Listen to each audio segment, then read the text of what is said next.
आज के इस वीडियो में हम क्लास 10th के प्रश्नावली 1.2 के बारे में बताएंगे। तो देखिए, पहला प्रश्न है कि निम्नलिखित संख्याओं को अभाज्य गुणनखंड के रूप में व्यक्त कीजिए। जिसका पहला प्रश्न है 140। सबसे पहले इसको हल करते हैं। 140 को अभाज्य गुणनखंड के रूप में व्यक्त करते हैं। सबसे पहले देखिए, इसको लगाएंगे 2 से, तो 70 दान में कट जाएगा ये। फिर 2 से लगाएंगे 35 दान में। फिर अब देखिए, इसके लास्ट में 5 है, इसलिए जिस संख्या के लास्ट में 5 रहे उसको 5 से ही लगाएंगे।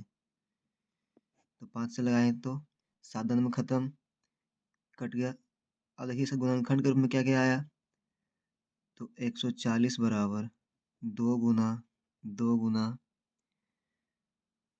5 गुना 7। अब इसको हम लोग इस तरह भी लिख सकते, छोड़ सकते हैं, या तो फिर इस तरह भी लिख सकते हैं।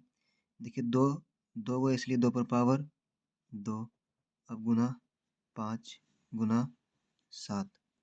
तो इसको इस प्रकार से बनाना है। अब 1 नंबर का दूसरा प्रश्न है 156। तो देखिए, इसको किस प्रकार से बनाएंगे। इसको भी लगाएंगे पहले 2 से, तो ये 7 दान में चौक दे, बचा एक इधर आएगा तो 16, तो 2 8 16। अब फिर से लगाएंगे 2 से, तो 3 और ये 9। अब लगाएंगे इसको 3 से, तो 13 दाना ये कट जाएगा। अब इसको भी किस प्रकार से लिखेंगे, तो 156 बराबर 2 गुना 2 गुना 3 गुना 13। इसको यहाँ तक भी छोड़ सकते हैं, या तो फिर आगे भी लिख सकते हैं इसको। देखिए, 2 पर पावर 2 गुना 3 गुना 13, इस तरह भी लिख सकते हैं।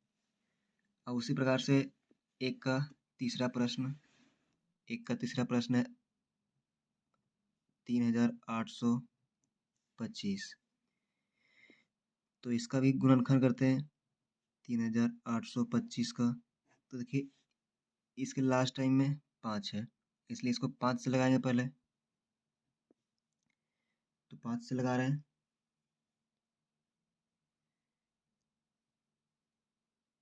तो 5 सत्ती 35, बचा 3 इधर आएगा तो 32, 5 36, बचा 2 इधर आएगा तो 25, फिर 5 दान में 25। अब फिर से लगाएंगे 5 से, क्योंकि इसके लास्ट में भी 5 ही आया।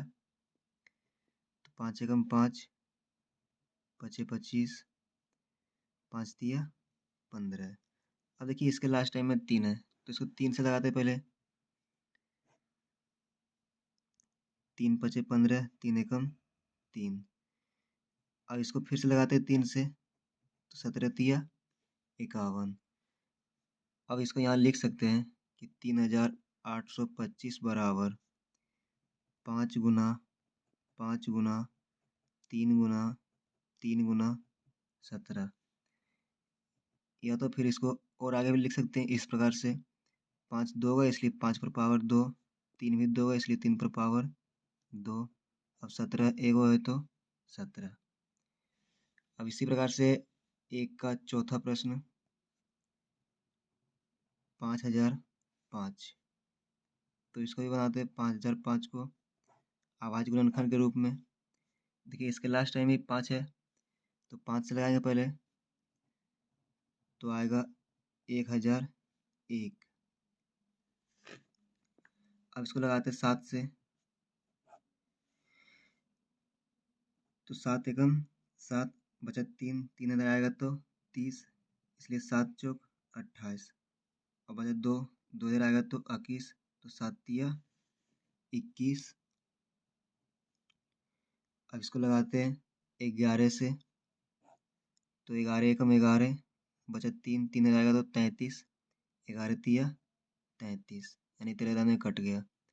अब इसको इस प्रकार से लिख सकते हैं कि 5005 बराबर 5 गुना 7 गुना 11 गुना 13। अब इसी प्रकार से है एक का पांचवा प्रश्न 7429। यानी कि 7429। तो इसको भी बोला कि अभाज्य गुणनखंड के रूप में ही व्यक्त कीजिए। तो इसको सबसे पहले लगाते 17 से, तो 17 चौका 68। अब 4 3 दाने लगाएंगे। अब 17 तिया 51, 17 सती 19 से। अब फिर लगाएंगे इसको 19 से, तो 2 दाने में 19 दूना 38। अब घटाएंगे 43 में से 38, तो बचेगा कितना 5, तो इधर आएगा 57, तो 19 तिया 57। अब ये देखिए बन गया। तो इसको इस प्रकार से लिख सकते हैं कि 7429 बराबर 17 गुना 19 गुना 23। चलिए अब दूसरा प्रश्न बनाते हैं। देखिए इसमें दिया है कि पूर्णांकों के निम्नलिखित युग्मों के HCF और LCM ज्ञात कीजिए तथा इसकी जांच कीजिए कि दो संख्याओं का गुणनफल बराबर HCF गुना LCM होता है। यानी कि ये कह रहा क्या कि जो दो संख्या दिया है, पहले इसका HCF और LCM निकालना है और फिर जांच करना है क्या इन दो संख्या का गुणनफल इसके HCF और LCM के बराबर होता है या नहीं। तो चलिए निकालते पहले HCF और LCM। पहला प्रश्न का दिया है 26 और 91। तो इसका निकालेंगे पहले HCF और LCM। तो निकालते हैं हम अभाज्य गुणनखंड विधि द्वारा। इसको लगाएंगे 2 से, तो 13 दूना 26। अब इसको इस प्रकार से लिख सकते हैं कि 26 बराबर 2 गुना 13। अब निकालेंगे उसी प्रकार से 91 का, तो 91 बराबर 13 सती 91। अब इस 91 को लिख सकते हैं 7 गुना 13। अब इन दोनों के गुणनखंड में जो मिलेगा कॉमन उसी को HCF के बराबर लिखेंगे। तो देखिए कॉमन क्या मिल रहा है, दोनों में 13 13 है, तो HCF बराबर लिख सकते हैं कि 13 तथा LCM बराबर ये HCF जो आया उसको गुना कर देंगे जो संख्या नहीं मिला उससे। इसमें देखिए 2 बच गया, तो 2 गुना और इसमें 7, तो गुना करेंगे आपस में कितना आ जाएगा। देखिए 13 गुना 2 करेंगे तो 26 और 26 गुना 7 करेंगे तो 182। अब जांच करने के लिए कहा कि दो संख्या का गुणनफल HCF गुना HCM के बराबर होता है या नहीं। तो दो संख्याओं का गुणनफल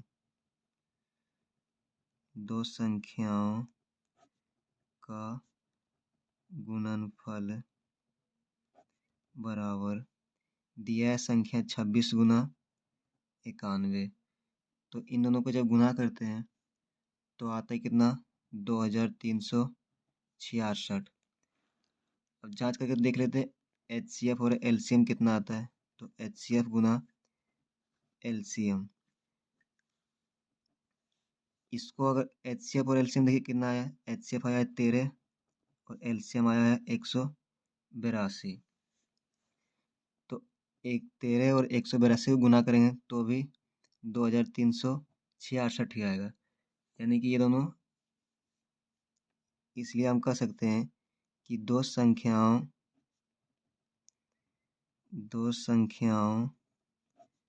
का गुणनफल बराबर HCF गुना LCM। चलिए ये हो गया। अब 2 का दूसरा प्रश्न बनाते हैं। तो 2 नंबर में दिया है 510 और 92। तो पहले 510 का अभाज्य गुणनखंड विधि द्वारा निकालेंगे इसका गुणनखंड। तो लगाते इसको 2 से, तो कितना जाएगा देखिए 255। फिर लगाएंगे, अब इसके लास्ट में देखिए 5 है इसलिए इसको लगाएंगे 5 से, तो देखिए कितना आता है 51। अब लगाते इसको 17 से, तो 17 तिया 51। अब इसको लिख सकते हैं इस प्रकार से कि 510 बराबर 2 गुना 5 गुना 17 गुना 3। तो अब निकालें किसका, इस 92 का गुणनखंड करेंगे। तो लगाएंगे इसको 2 से, तो यहाँ कितना 46, और फिर लगाएंगे 2 से तो आया 23। अब इस 92 को लिख सकते हैं 2 गुना 23। अब HCF निकालने की क्या विधि, जो दोनों में कॉमन मिलता है उसी को HCF ले लेते हैं। तो देखिए इसमें 2 है और इसमें भी 2। अब कुछ भी संख्या नहीं मिल रहा है, इसलिए HCF बराबर 2। अब इसका निकालते हैं LCM।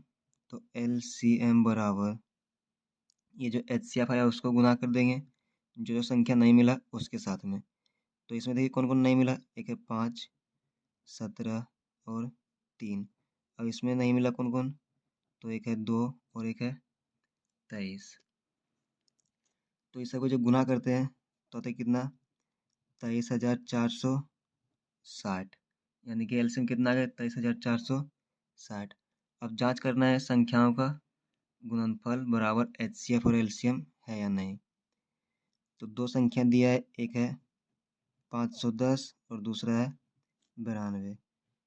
तो इन दोनों को जब गुना करते हैं बराबर HCF गुना LCM, ये जांच करना है। तो इन दोनों को जब गुना करें आए कितना, 46,920।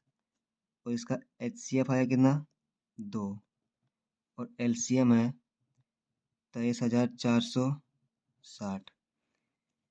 यानी कि दो संख्या का गुणनफल है 46,920, और इस दोनों को जब भी गुना करेंगे तो आएगा 46,920 से। यानी कि ये दोनों दो संख्या का गुणनफल और HCF LCM बराबर है। तो देखिए 2 का तीसरा प्रश्न दिया है 336 और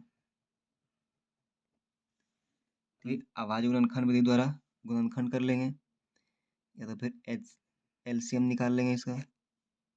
तो लगाते पहले इसको 2 से कितना आ जाएगा 168, फिर लगाते हैं 2 से आया कितना आया 84, फिर लगाएंगे 2 से 42, फिर से लगाएंगे 2 से तो 21, अब लगाएंगे 3 से तो 7। तो हम लिख सकते हैं कि 336 बराबर 2 गुना 2 गुना 2 गुना 2 गुना 3 गुना 7। अब निकालेंगे 54 का गुणनखंड। तो इसको भी लगाएंगे 2 से, तो ये 27। अब लगाएंगे इसको 3 से तो 9, फिर लगाएंगे 3 से तो 3। अब इस 54 को लिख सकते हैं 2 गुना 3 गुना 3 गुना 3। अब HCF निकालने की क्या विधि है कि जो संख्या दोनों में मिले वही HCF होता है। तो HCF बराबर, देखिए इसमें क्या क्या मिल रहा है, एक है 3 मिल रहा है और एक 2 मिल रहा है। तो 2 गुना 3 लिख सकते हैं, यानी कि HCF बराबर 6। अब निकालेंगे LCM। तो जो HCF आया उसको गुना कर देंगे जो संख्या नहीं मिला। यानी कि देखिए इसमें 2 और 3 नहीं मिला, तो 2 गुना 2 गुना 2। अब एक 7 नहीं मिला तो 7। अब गुना 3 गुना 3। तो इन सब संख्याओं को जब गुना करते तो आता है 3024, यानी कि LCM बराबर 3024। अब जांच करेंगे तो संख्या है 336 गुना 54 बराबर HCF गुना LCM। तो जब 336 गुना 54 करते हैं तो आता है कितना, 18,144। और इसका LCM कितना है 6 और LCM है 3024। तो 18,144 बराबर 18,144, यानी कि ये दोनों संख्याएं आपस में बराबर हैं। तो अब चलिए तीसरा प्रश्न बनाते हैं। इसमें देखिए दिया है कि आवाज गुणनखंड विधि द्वारा निम्नलिखित पूर्णांकों के HCF और LCM ज्ञात करें। तो पहला प्रश्न है 12, 15 और 21। इसका निकालना है अभाज्य गुणनखंड विधि द्वारा HCF और LCM। तो चलिए निकालते पहले 12 का, इसको लगाते 2 से, तो यहाँ 6, फिर लगाएंगे 2 से तो 3। अब इसको लिख सकते हैं इस प्रकार से कि 12 बराबर 2 गुना 2 गुना 3। अब उसी प्रकार से निकालेंगे इस 15 का, तो 3 से लगाएंगे तो 3 गुना 5। इसको लिख सकते हैं 3 गुना 5। उसी प्रकार से निकालेंगे 21 का, तो इसको लगाएंगे 3 से, तो 3 सती 21। तो इस 21 को लिख सकते हैं 3 गुना 7। अब देखिए HCF निकालने का एक विधि होता है कि जो तीनों में मिलेगा वही HCF। तो देखिए तीनों में क्या मिल रहा है, 3 इसमें भी है और 3 इसमें भी है, यानी कि HCF बराबर 3 और LCM बराबर जो HCF आया उसको गुना करेंगे जो संख्या नहीं मिला उसके साथ, यानी कि इसके साथ कौन को नहीं मिला, 2 और 2। अब इसमें 5 और इसमें 7। तो जब इन संख्याओं को गुना करेंगे तो देखिए कितना आता है, 420, यानी कि HCF आया 3 और LCM बराबर 420। और उसी प्रकार से बनाएंगे तो इसमें दिया है 17, 23 और 29। तो सबसे पहले 17 का गुणनखंड कर लेंगे, तो लगाएंगे इसे 17 से एक दान में, तो इसको लिख सकते हैं 17 बराबर 17 गुना 1। अब निकालेंगे 23 का गुणनखंड, तो इसको भी लगाएंगे 23 से, क्योंकि ये सब किसी भी संख्या से कटने वाला नहीं है, क्योंकि ये अभाज्य है, इसीलिए 23 बराबर 23 गुना 1। अब 29 का निकालेंगे गुणनखंड, तो इसको भी लगाएंगे 29 से, क्योंकि ये भी अभाज्य संख्या है, तो इसको लिखेंगे 29 बराबर 29 गुना 1।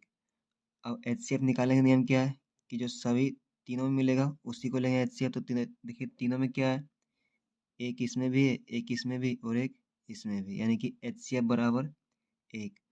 अब निकालेंगे इसका LCM, तो HCF जो है उसको गुना कर देंगे जो संख्या नहीं मिला उसके साथ में। तो देखिए इसमें कौन नहीं मिला, 17, और इसमें 23 और इसमें 29। तो अब इन सब संख्याओं को गुना करते हैं तो आता है कितना, 11,339, यानी कि LCM बराबर 11,339। तो अब चलिए इसी प्रकार से 3 नंबर का तीसरा प्रश्न बनाते हैं। इसमें देखिए दिया हुआ है 8, 9 और 25। इसको भी निकालेंगे पहले अभाज्य गुणनखंड विधि से। गुणनखंड इसका, तो लगाते हैं इसको 2 से तो 4, फिर 2 से लगाएंगे तो 2। अब इसको लिख सकते हैं कि 8 बराबर 2 गुना 2 गुना 2।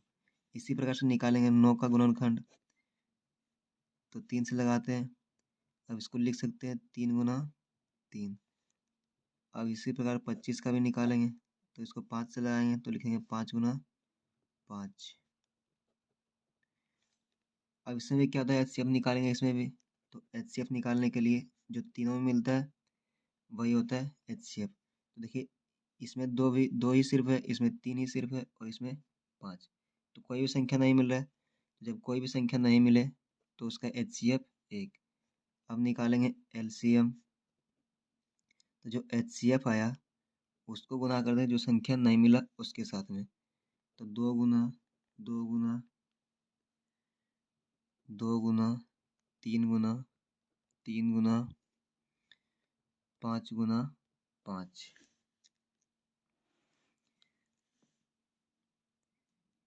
गुना, तो देखिए जब इन संख्याओं को गुना करते हैं तो आता है मेरा कितना, 1800, यानी कि HCF बराबर 1 और LCM बराबर 1800। तो अब चलिए चौथा प्रश्न बनाते हैं। इसमें देखिए दिया है कि 306 और 657 का HCF बराबर 9 है। तो 306 और 657 का एलसीएम ज्ञात कीजिए। तो हम सबसे पहले लिखेंगे कि दिया है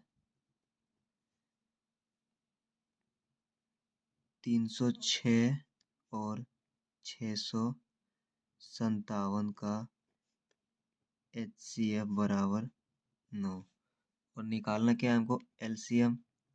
तो एलसीएम बराबर निकालना है। तो देखिए एलसीएम निकालने के लिए एक सूत्र होता है, एलसीएम बराबर पहली संख्या यानी कि ए गुना दूसरी संख्या यानी कि बी बटा में HCF।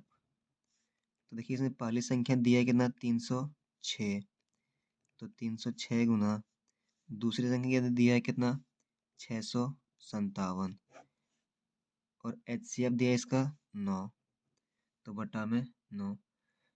अब इसको 9 से भाग देंगे इसको, तो देखिए कितना में कटेगा 9 तिया 27, फिर 9 चौक 36, 34 में कट गया। यानी कि अब गुना करेंगे 34 गुना 657।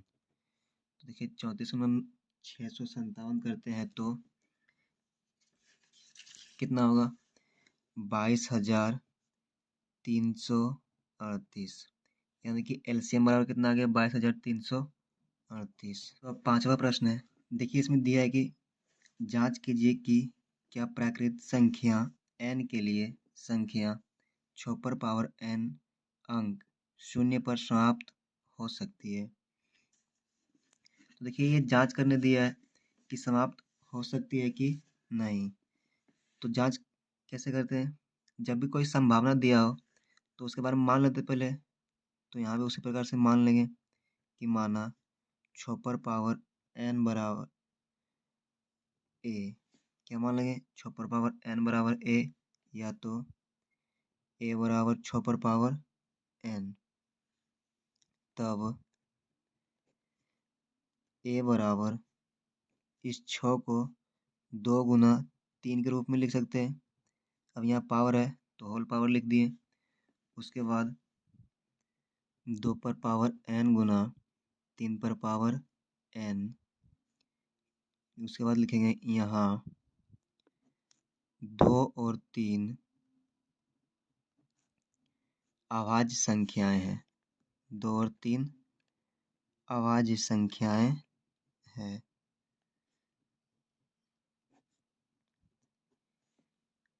और यानी कि चूंकि, फिर लिखेंगे चूंकि हम जानते हैं कि किसी संख्या का अंत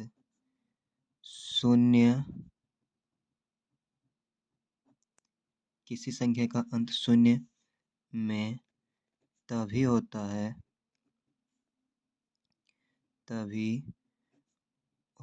है जब 2 और 5 के धनात्मक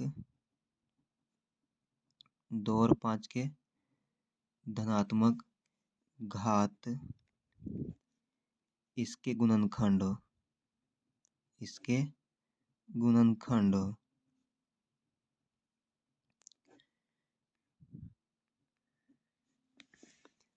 अब लिखेंगे यहाँ से कि अब a बराबर 2 पर पावर n इंटू 3 पर पावर n, यह गुणनखंड अद्वितीय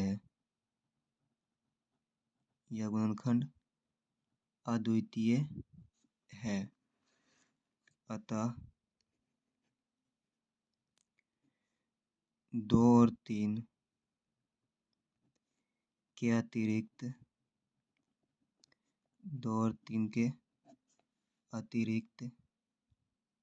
कोई दूसरी संख्या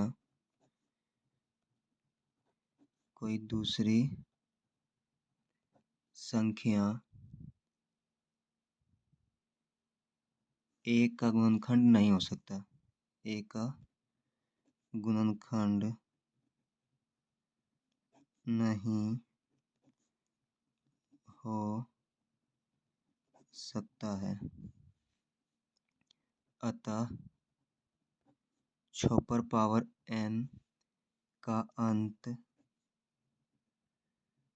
0 नहीं हो सकता है। और उसी प्रकार से b बराबर मान लेंगे 7 गुना 6 गुना 5 गुना 4 गुना 3 गुना 2 गुना 1 प्लस 5। अब देखिए क्या करेंगे कि ए में देखिए दिया है 7 गुना 11 गुना 13 जोड़ 13। अब इसमें जो मिलता है उसको पहले कॉमन कर लेते हैं। तो देखिए 13 प्लस के इस साइड पे प्लस के इस साइड पे, तो पहले इसको कॉमन कर लेते हैं। तो बचा इधर 7 गुना 11 प्लस 1। तो इसको इस प्रकार से लिख सकते हैं कि 13 गुना 78, यानी कि 11 गुना 7 करेंगे तो 77 और 1 जोड़ेंगे तो 78। अब इसको लिखेंगे कि 13 गुना 2 गुना 3। अब फिर इस तरह से लिख सकते हैं कि ए अभाज्य गुणनखंडों का गुणनफल है, कि ए अभाज्य गुणनखंडों का गुणनफल है। अभाज्य गुणनखंडों का गुणनफल है, अतः यह भाज्य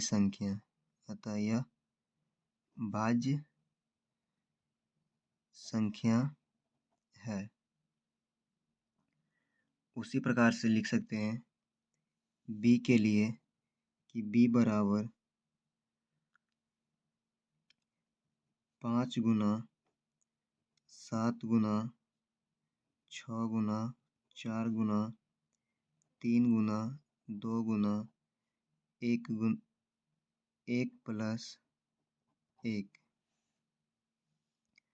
अब इसको लिख सकते हैं 5 गुना 1008, या तो फिर 5 गुना 2 गुना 2 गुना 2 गुना 2 2 गुना 3 गुना 7। इस प्रकार से लिख सकते हैं। इस तरह से भी लिख सकते हैं कि b अभाज्य गुणनखंडों का गुणनफल है। अभाज्य गुणनखंडों का गुणनफल है। अभाज्य गुणनखंडों का गुणनफल है, अतः यह भाज्य संख्या है। अतः यह भाज्य संख्या है। इसी खेल मैदान में चारों ओर एक वृत्ताकार पथ है। इस मैदान का एक चक्कर लगाने में सोनिया को 18 मिनट लगते हैं। सबसे पहले दिया सोनिया को 18 मिनट लगते हैं, जबकि इसी मैदान का एक चक्कर लगाने में रवि को 12 मिनट लगते हैं। तो मान लीजिए कि वे दोनों एक ही स्थान और एक ही समय से चलना प्रारंभ और एक ही दिशा में चलते हैं, तो कितने समय बाद वे पुनः प्रारंभिक स्थान पर मिलेंगे। तो इसमें सबसे पहले लिखेंगे कि दिया है सोनिया द्वारा एक चक्कर लगाने में लिया गया समय बराबर 18 मिनट और रवि द्वारा एक चक्कर लगाने में लिया गया समय बराबर 12 मिनट। तो बोला कि ये कितने समय बाद पुनः प्रारंभिक स्थान पर मिलेंगे। तो जब भी इस प्रकार का प्रश्न आएगा तो इसको कुछ नहीं करना, बस इस दोनों का एलसीएम निकाल देंगे। तो 18 और 12 का एलसीएम निकालेंगे तो कितना जाएगा देखिए, 9, 6, फिर लगाएंगे इसको 3 से तो 3, 2। अब गुना करेंगे तो 2 गुना 3 गुना 3 गुना 2, तो कितना आ रहा है एलसीएम बराबर 2 तिया 6, 6 तिया 18, 18 दूना 36, यानी कि एलसीएम बराबर आया 36। तो इसको लिख सकते हैं, अतः वे पुनः प्रारंभिक स्थान पर 36 मिनट बाद मिलेंगे।